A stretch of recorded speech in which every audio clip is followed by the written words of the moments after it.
नमस्कार, हमारे चैनल कहानी विद अर्जुन पर आपका स्वागत है। कि पिछले भाग में हमने सुना कि चंदर पम्मी के साथ बाहर घूमने जाता है, जहां उनके बीच कुछ ऐसा होता है कि चंदर थोड़ा असहज हो जाता है और फिर दोनों अपने अपने घर चले जाते हैं। लेकिन चंदर रात भर सो नहीं पाता।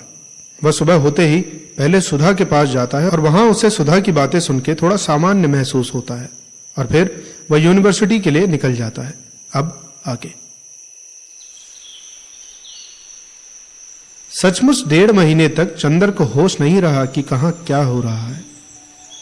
विसरिया रोज सुधा और बिंती को पढ़ाने आता रहा। सुधा और बिंती दोनों ही का इम्तिहान भी खत्म हो गया। पम्मी 2 बार सुधा और चंदर से मिलने आई, लेकिन चंदर एक बार भी उसके यहां नहीं गया। मिश्रा का एक खत बरेली से आया, लेकिन चंदर ने उसका भी जवाब नहीं दिया। डॉक्टर साहब ने भी अपनी पुस्तक के 2 अध्याय लिख डाले, लेकिन उसने एक दिन भी बहस नहीं की। बिंती उसे बराबर चाय, दूध, नाश्ता, शरबत और खरबूजा देती रही, लेकिन चंदर ने एक बार भी उसके ससुर का नाम लेकर उसे चिढ़ाया नहीं। सुधा क्या करती है, कहां जाती है, चंदर से क्या कहती है, चंदर को कोई होश नहीं। बस उसकी पेन, उसके कागज, स्टडी रूम की मेज और चंदर है कि आखिर थीसिस पूरी करके ही माना। 7 मई को जब उसने थीसिस का आखिरी पन्ना लिखकर पूरा किया और संतोष की सांस ली, तो देखा कि शाम के 5 बजे हैं। सायवान में अभी पर्दा पड़ा है, लेकिन धूप उतार पर है और लू बंद हो गई है। उसकी कुर्सी के पीछे एक चटाई बिछाए हुए सुधा बैठी है। ह्यूगो का अधपड़ा हुआ उपन्यास बगल में खुला हुआ औंधा पड़ा है और आप चंदर की एक मोटी सी इकोनॉमिक्स की किताब खोले उस पर कलम से कुछ गोदा गोदी कर रही है। सुधा, एक गहरी सांस लेकर अंगड़ाई लेते हुए चंदर ने कहा, लो, आज आखिरकार जान छूटी। बस अब 2-3 महीने में मां बदौलत डॉक्टर बन जाएंगे। सुधा अपने कार्य में व्यस्त। चंदर ने क्या कहा यह सुनकर भी गुम। चंदर ने हाथ बढ़ाकर चोटी झटक दी। हाय रे, हमें यह अच्छा नहीं लगता चंदर। सुधा बिगड़ कर बोली, तुम्हारे काम के बीच में कोई बोलता है तो बिगड़ जाते हो, और हमारा काम थोड़ा ही महत्वपूर्ण है। कहकर सुधा फिर पेन लेकर गोदने लगी। आखिर कौन सा उपनिषद लिख रही हैं आप, जरा देखे तो। चंदर ने किताब खींच ली। ताजिक की इकोनॉमिक्स की किताब में एक पूरे पन्ने पर सुधा ने एक बिल्ली बनाई थी, और अगर निगाह जरा चूक जाए तो आप कह नहीं सकते कि ये 84 लाख योनियों में से किसी योनि का जीव है। लेकिन चूंकि सुधा कह रही है कि ये बिल्ली है, इसलिए मानना होगा कि यह बिल्ली है। चंदर ने सुधा की बांह पकड़कर कहा, उठ आलसी कहीं की, चल उठा ये पोथा, चल के पापा के पैर छुएं। सुधा चुपचाप उठी और आज्ञाकारी लड़की की तरह मोटी फाइल उठा ली। दरवाजे तक पहुंचकर रुक गई और चंदर के कंधे पर फाइल टिकाकर बोली, ए चंदर, तो सच्ची अब तुम डॉक्टर हो जाओगे? और क्या? आहा, कहकर जो सुधा उछली तो फाइल हाथ से खिसकी और सभी पन्ने जमीन पर। चंदर झल्ला गया। उसने गुस्से से लाल होकर एक घूंसा सुधा को मार दिया। अरे राम रे, सुधा ने पीठ सीधी करते हुए कहा, बड़े परोपकारी हो डॉक्टर चंदर कपूर, हमें बिना थीसिस लिखे डिग्री दे दी, लेकिन बहुत जोर की थी। चंदर हंस पड़ा। खैर दोनों पापा के पास गए। वह भी लिखकर ही उठे थे और शराब पी रहे थे। चंदर ने जाकर कहा, पूरी हो गई, और झुककर पैर छू लिए। उन्होंने चंदर को सीने से लगाकर कहा, बस बेटा, अब तुम्हारी तपस्या पूरी हो गई। अब जुलाई से यूनिवर्सिटी में जरूर आ जाओगे तुम। सुधा ने पोथा कोच पर रख दिया और अपने पैर बढ़ाकर खड़ी हो गई। ये क्या? पापा ने पूछा। हमारे पैर नहीं छुएंगे क्या? सुधा ने गंभीरता से कहा। चल पगली, बहुत बदतमीज होती जा रही है, पापा ने कृत्रिम गुस्से से कहा। चंदर, बहुत सिर चढ़ी हो गई है ये, जरा दबा कर रखा करो, तुमसे छोटी है कि नहीं? अच्छा पापा, अब आज मिठाई मिलनी चाहिए, सुधा बोली। चंदर ने थीसिस खत्म की है? जरूर बेटी।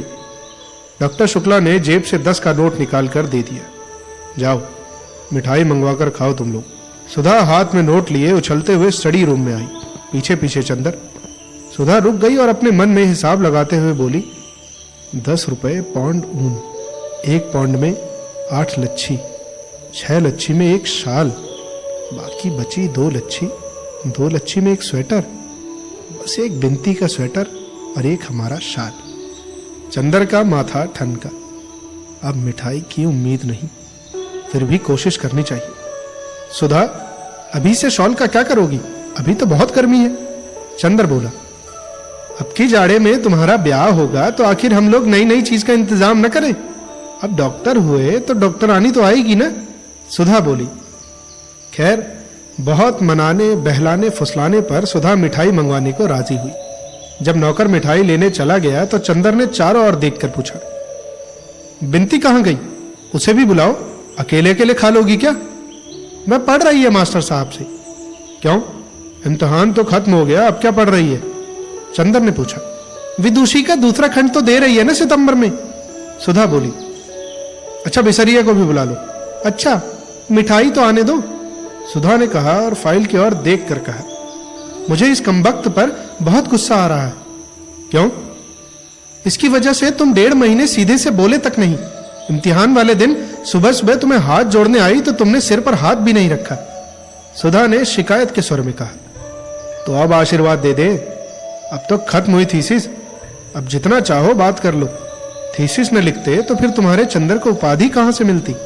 चंदर ने दुलार से कहा। तो फिर कॉन्वेक्शन पर तुम्हारी गाउन हम पहनकर फोटो खिंचाएंगे, सुधा मचल कर बोली। इतने में नौकर मिठाई ले आया। जाओ, बिंती को भी बुला लो, चंदर ने कहा। बिंती आई। तुम पढ़ चुकी? चंदर ने पूछा। अभी नहीं, बिंती बोली। अच्छा, अब आज पढ़ाई बंद करो और उन्हें भी बुला लाओ, मिठाई खा ली जाए, चंदर ने कहा। अच्छा, कहकर बिंती जो मुड़ी तो सुधा बोली, अरे लालचिन, ये तो पूछ कि मिठाई काहे की है? मुझे मालूम है, बिंती मुस्कुराते हुए बोली। उनके यहाँ आज गए होंगे, पम्मी के यहाँ, फिर आज कुछ उस दिन जैसी बात हुई होगी। सुधा हंस पड़ी। चंदर झेप गया और बिंती बिसरिये को बुलाने चली गई। अब तो ये तुमसे बोलने लगी, सुधा ने कहा। हाँ, ये है बहुत सुशील लड़की और बहुत शांत, हमें बहुत अच्छी लगती है। बोलना तो जैसे आता ही नहीं इसे। हाँ, लेकिन अब खूब सीख रही है। इसकी गुरु मिली है, गेसु। हमसे भी ज्यादा गेसु से पटने लगी है इसकी। दोनों ब्याह करने जा रही हैं और जब देखो उसी की बातें करती रहती है जब भी मिलती है, सुधा बोली। और कविता भी करती है, तुम एक बार कह रही थी। चंदर ने पूछा। नहीं जी, असल में एक बड़ी सुंदर सी नोटबुक थी, उसमें ये जाने क्या लिखती थी, हमें नहीं दिखाती थी। बाद में हमने देखा कि यह डायरी है, उसमें ये धोबी का हिसाब लिखती थी, तो कविता नहीं लिखती। ताज्जुब है, वरना 16 बरस के बाद प्रेम करके कविता करना तो लड़कियों का फैशन हो गया है, उतना ही व्यापक जितना उल्टा पल्ला ओढ़ना। चंदर बोला। चला तुम्हारा नारी पुराण। सुधा बिगड़ी। मिठाई खाने वाले आए, आगे आगे बिंती और पीछे पीछे बिसरिया। अभिवादन के बाद बिसरिया बैठ गया। कहो बिसरिया, तुम्हारी शिष्या कैसी है? बस अद्वितीय, कवि बिसरिया ने सिर हिलाकर कहा। सुधा चंदर की ओर देखकर मुस्कुरा दी। और ये सुधा कैसी थी? बस अद्वितीय, बिसरिया ने उसी तरह कहा। दोनों अद्वितीय हैं साथ ही? चंदर ने पूछा। सुधा और बिंती दोनों हंस दी। बिसरिया समझ नहीं पाया कि उसने कौन सी हंसने की बात की थी, और जब नहीं समझ पाया तो पहले सिर खुजलाने लगा, फिर खुद भी हंस पड़ा। उसकी हंसी पर तीनों और हंस पड़े। चंदर, मास्टर साहब भी खूब है। एक दिन बिंती को महादेवी की वह कविता पढ़ा रहे थे, विरह का जलजात जीवन, तो पढ़ते पढ़ते बड़ी गहरी सांस भरने लगे। चंदर और बिंती दोनों हंस पड़े। बिसरिया पहले तो खुद हंसा, फिर बोला, हाँ भाई, क्या करे कपूर, तुम तो जानते ही हो मैं बहुत भावुक हूं, मुझसे बर्दाश्त नहीं होता। एक बार तो ऐसा हुआ कि पर्चे में करुण रस का गीत आ गया अर्थ लिखने को। मैं उसे पढ़ते ही इतना व्यथित हो गया कि उठकर टहलने लगा। प्रोफेसर समझे मैं दूसरे लड़के की कॉपी देखने उठा हूं, तो उन्होंने निकाल दिया। मुझे निकाले जाने का अफसोस नहीं हुआ, लेकिन कविता पढ़कर मुझे बहुत रुलाई आई। सुधा हंसी तो चंदर ने आंख के इशारे से मना किया और गंभीरता से बोला, हाँ भाई बिसरिया, 100 तो सही है ही। तुम इतने भावुक न हो तो इतना अच्छा कैसे लिख सकते हो? तो तुमने पर्चा छोड़ दिया? हाँ, मैं पर्चे वगैरह की क्या परवाह करता हूँ? मेरे लिए इन सभी वस्तुओं का कुछ भी अर्थ नहीं। मैं भावना की उपासना करता हूँ। उस समय परीक्षा देने की भावना से ज्यादा सबल उस कविता की करुण भावना थी, और इस तरह मैं कितनी बार फेल हो चुका हूँ। मेरे साथ वह पढ़ता था ना, हरिहर टंडन, वह बस्ती कॉलेज का प्रिंसिपल है। और एक मेरा सहपाठी था, वह रेडियो का प्रोग्राम एग्जीक्यूटिव है। और एक तुम्हारा सहपाठी तो हमने सुना कि असेंबली का स्पीकर भी है। चंदर बात काट कर बोला। सुधा फिर हंस पड़ी, बिंती भी हंस पड़ी। खैर मिठाई का भोग प्रारंभ हुआ।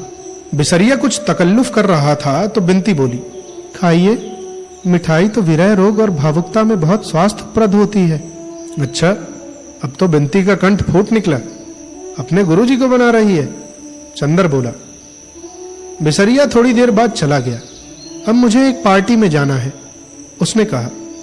जब आखिर में एक रसगुल्ला बच गया तो बिंती हाथ में लेकर बोली, कौन लेगा? आज पता नहीं क्यों बिंती बहुत खुश थी और बहुत बोल रही थी। चंदर बोला, हमें दे दो। सुधा बोली, हमें। बिंती ने एक बार चंदर की ओर देखा, एक बार सुधा की ओर। चंदर बोला, देखे बिंती हमारी है या सुधा की है। बिंती ने झट रसगुल्ला सुधा के मुंह में रख दिया और सुधा के सिर पर सिर रखकर बोली, हम अपनी दीदी की हैं। सुधा ने आधा रसगुल्ला बिंती को दे दिया तो बिंती चंदर को दिखाकर खाते हुए सुधा से बोली, दीदी ये हमें बहुत बनाते हैं, अब हम भी तुम्हारी तरह बोलेंगे तो इनका दिमाग ठीक हो जाएगा। हम तुम दोनों मिलकर इनका दिमाग ठीक करेंगे। सुधा ने प्यार से बिंती को थपथपाते हुए कहा। अब हम तस्तरियां धोकर रख दें। और तस्तरियां उठाकर चल दी। पानी नहीं दोगी? चंदर बोला। बिंती पानी ले आई और बोली, हम तो आपका इतना काम करते हैं और आप जब देखो हमें बनाते रहते हो, आपको क्या आनंद आता है हमें बनाने में? चंदर ने पल भर बिंती की ओर देखा और बोला, असल में बनने के बाद जब तुम झेप जाती हो, हाँ ऐसे ही। बिंती ने फिर झेप कर मुंह छिपा लिया और लात से सकुचा कर इंद्रवधू बन गई। बिंती देखने सुनने में बड़ी अच्छी थी। उसकी गठन तो सुधा की तरह नहीं थी, लेकिन उसके चेहरे पर एक फिरोजी आभा थी जिसमें गुलाल के डोरे थे। आंखें उसकी बड़ी बड़ी और पलकों में इस तरह डोलती थीं जैसे किसी सुकुमार सीपी में कोई बहुत बड़ा मोती डोले। झेपती थी तो मुंह पर सांस मुस्कुरा उठती थी और गालों में फूलों के कटोरे जैसे दो दो छोटे छोटे गड्ढे। और बिंती के अंग अंग में एक रूप की लहर थी जो नागिन की तरह लहराती थी। और उसकी आदत थी कि बात करते समय अपनी गर्दन जरा टेढ़ी कर लेती थी और उंगलियों से अपने आंचल का छोर उमेटने लगती थी। इस वक्त चंदर की बात पर झेप गई और उसी तरह आंचल के छोर को उमेटती हुई मुस्कान छिपाकर उसने ऐसी निगाह से चंदर की ओर देखा जिसमें थोड़ी लाज, थोड़ा गुस्सा, थोड़ी प्रसन्नता और थोड़ी शरारत थी। चंदर एकदम बोल उठा, अरे सुधा, सुधा, जरा बिंती की आंख देखो इस वक्त। आई अभी। बगल के कमरे में तस्तरी रखते हुए सुधा बोली। बड़े खराब हैं आप, बिंती बोली। हाँ, बनाओगी ना आज से हमें, हमारा दिमाग ठीक करोगी ना? बहुत बोल रही थी, अब बताओ। बताएं क्या? अभी तक हम बोलते नहीं थे तभी ना। अब अपनी ससुराल में बोलना टुइयां ऐसी, वही तुम्हारे बोल पर रीझेंगे लोग। चंदर ने फिर छेड़ा, छी राम राम, ये सब मजाक हमसे मत किया कीजिए। दीदी से क्यों नहीं कहते जिनकी अभी शादी होने जा रही है? अभी उनकी कहां, अभी तो तय भी नहीं हुई। तय ही समझिए, फोटो इनकी उन लोगों ने पसंद कर ली। अच्छा एक बात कहें, मानिएगा? बिंती बड़े आग्रह और दीनता के स्वर में बोली। क्या? चंदर ने आश्चर्य से पूछा। बिंती आज सहसा कितना बोलने लगी है।